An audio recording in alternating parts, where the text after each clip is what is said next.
ধরে এটা ইস্ট বেঙ্গলের প্রাপ্য, যেটা যে তারা কোর্টকে বলে সব ঝামেলা মিটিয়ে আজকে সেই প্রাপ্য সম্মান যেটা ইস্ট বেঙ্গল ক্লাবের, সেই সম্মানটা দিতে সক্ষম হচ্ছেন। আপনাদের সব ইস্ট বেঙ্গল ক্লাবের যত সদস্য আছেন সবাইকে আজকের দিনের জন্যে শুভেচ্ছা জানাই। আমরা এটা আমাদের কাছে ইন্সপিরেশন।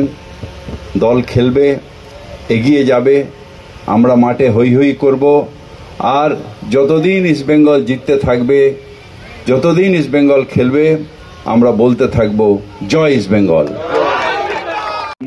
আজকের এই দিনটার অপেক্ষায় ছিল। আগের বছরের চ্যাম্পিয়নশিপ এতদিন আমরা ডিক্লেয়ার করতে পারিনি কিছু আইনি জটিলতার জন্যে।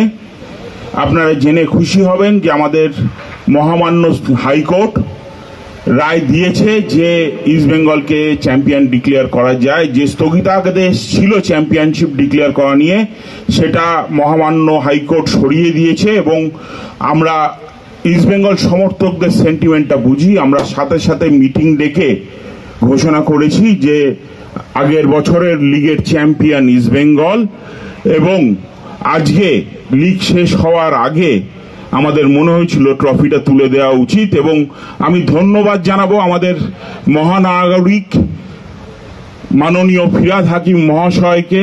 উনি আজকে এসেছেন, আপনারা সবাই জানেন উনি একজন die hard East Bengal fan, এবং উনি যে আজকে যে কলকাতার মহানাগরিক কলকাতা ফুটবল লিগের ট্রফি ইস্ট বেঙ্গলের হাতে তুলে দেবে, আমার মনে হয় এটা একটা অত্যন্ত বিশেষ মুহূর্ত এবং সবার জন্য একটা বড় পাওনা। প্রশিক্ষক বিনো জর্জ 40 বারের কলকাতা লিগ চ্যাম্পিয়ন।